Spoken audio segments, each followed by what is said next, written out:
Assalamualaikum warahmatullahi wabarakatuh. Perkenalkan, nama saya Abdul Latif Wadi Wuradi Putra dengan NPM 21150161017. Sebelumnya izin memperkenalkan diri, nama saya Agatha Sekarkirang Mukti dan NPM 21150161106 dari kelompok 2. Untuk Assalamualaikum warahmatullahi wabarakatuh.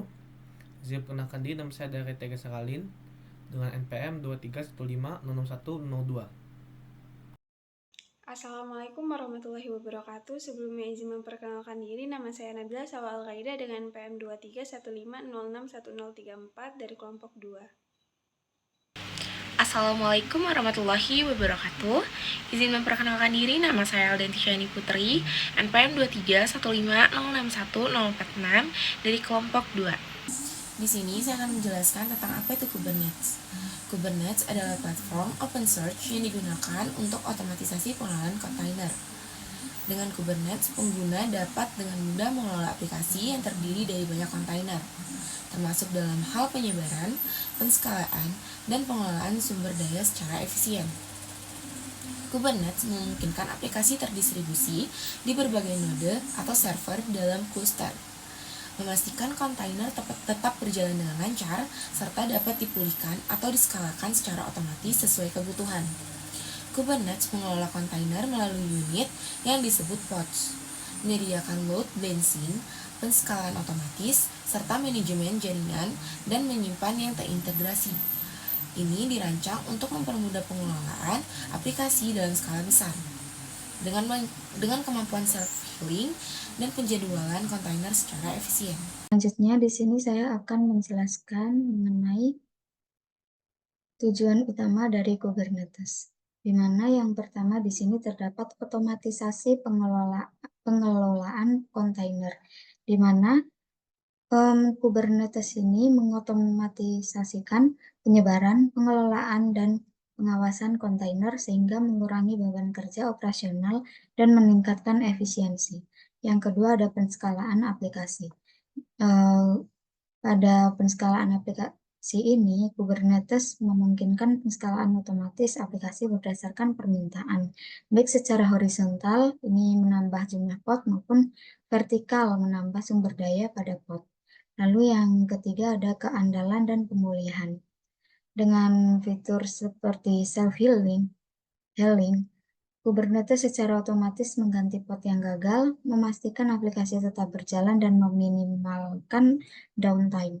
Lalu yang keempat ada portabilitas, di mana Kubernetes mendukung penyebaran aplikasi di berbagai lingkungan seperti on-premises, cloud, dan hybrid, sehingga memudahkan migrasi dan pengelolaan aplikasi tanpa tergantung pada penyedia layanan tertentu. Mungkin cukup sekian pembahasan mengenai tujuan utama Kubernetes. Selanjutnya yaitu sejarah Kubernetes. Sejarahnya itu berawal dari tahun 2013, yaitu Google mengembangkan Borg, sistem manajemen kontainer internal mereka yang menjadi dasar bagi Kubernetes. Pada tahun 2014, yaitu peluncurannya, Kubernetes diumumkan pada bulan Juni di konferensi Cloud Foundry. Versi pertama dirilis sebagai proyek open source pada bulan Oktober. Pada perilisan yang pertama, Kubernetes 1.0 dirilis pada bulan Juli, menandakan stabilitas dan kesiapan untuk penggunaan produksi. Kubernetes menjadi bagian dari Cloud Native Computing Foundation atau CNCF. Selanjutnya, pada tahun 2016 sampai 2017, yaitu pertumbuhan komunitas. Kubernetes mulai menarik perhatian luas dari pengembang dan perusahaan. Berbagai fitur baru ditambahkan, termasuk RBAC dan dukungan untuk penyimpanan. Pada tahun 2018 sampai 2019, yaitu stabilisasi dan adopsi. Kubernetes rilis 1.10 dan 1.13 membawa peningkatan signifikan. Kubernetes menjadi standar de facto untuk orkestrasi kontainer, dengan banyak penyedia cloud menawarkan layanan berbasis Kubernetes. Kubernetes terus berkembang dengan rilis baru yang memperkenalkan fitur keamanan, performa, dan kemudahan pengguna. Komunitas yang aktif menjadikan Kubernetes fondasi untuk arsitektur cloud native saat ini. Di sini saya akan membahas tentang arsitektur Kubernetes, di mana arsitektur Kubernetes ini dibagi menjadi 5. Yang pertama itu ada masternode, di mana masternode ini adalah otak dari cluster Kubernetes yang mengolah seluruh proses dan komunikasi di dalam cluster.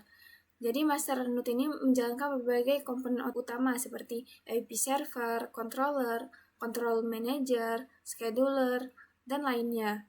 Tugasnya adalah mengatur deployment, mengelola keadaan cluster, dan melakukan scheduling workload pada worker node. Lalu yang kedua itu ada worker node. Jadi worker node itu adalah tempat aplikasi yang dijalankan, di mana setiap worker node berisi beberapa komponen seperti kubelet untuk komunikasi dengan master node, kube proxy untuk routing jaringan, dan kontainer runtime, di mana itu untuk menjalankan kontainer di dalam pod. Worker node menjalankan aplikasi yang dikemas dalam pod sesuai dengan instruksi yang diterima dari master node. Lalu yang ketiga itu ada pod, di mana pod ini adalah unit terkecil di dalam Kubernetes dan merupakan wadah yang menjalankan satu atau lebih kontainer. Lalu yang keempat itu ada service, di mana service adalah abstraksi jaringan yang mendefinisikan cara mengakses satu atau beberapa pod. Karena pod ini sifatnya dinamis atau dapat dibuat atau dimusnahkan, service ini memberikan endpoint yang stabil untuk berkomunikasi dengan pod, sehingga aplikasi lain atau pengguna lain bisa mengakses pod dengan mudah meskipun IP berubah. Lalu yang terakhir ada deployment. Deployment adalah manajer aplikasi yang digunakan untuk mengatur lifecycle pod. Dengan deployment, pengguna dapat menentukan jumlah replika pod, melakukan rolling update, dan melakukan rollback ke versi sebelumnya jika terjadi kegagalan. Deployment ini memastikan bahwa aplikasi selalu berjalan sesuai dengan konfigurasi yang diinginkan.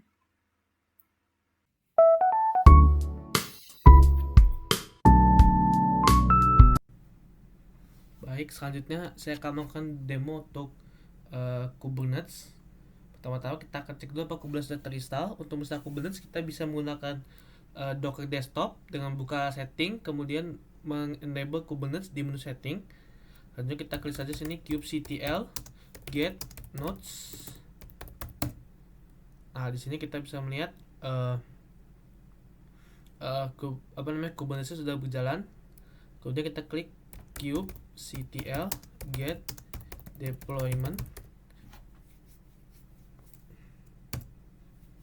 Terus di sini kita bisa lihat kalau kita belum membuat deployment untuk Kubernetes. Nah, untuk membuat deployment kita tinggal klik saja kubectl create deployment.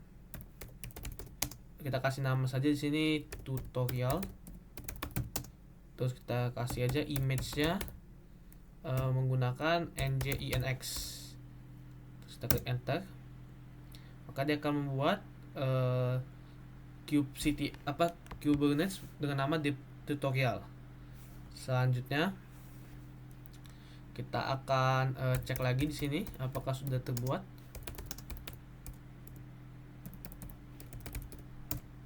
Dan kita bisa lihat tutorial sudah dibuat dan dia sudah ready. Selanjutnya kita klik saja kubectl expose deployment, namanya kita pilih type-nya notebook. Untuk portnya kita set 0. Ini artinya portnya random. Kita klik X. Oke, tidak bisa. Bentar.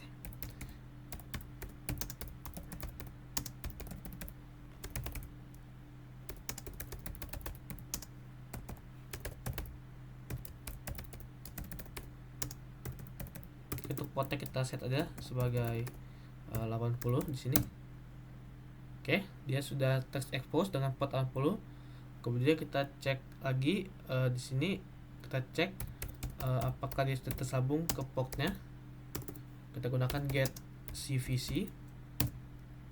Terus kita bisa lihat di sini untuk tutorial, dia sudah tersambung dengan type node port, cluster IP seperti ini.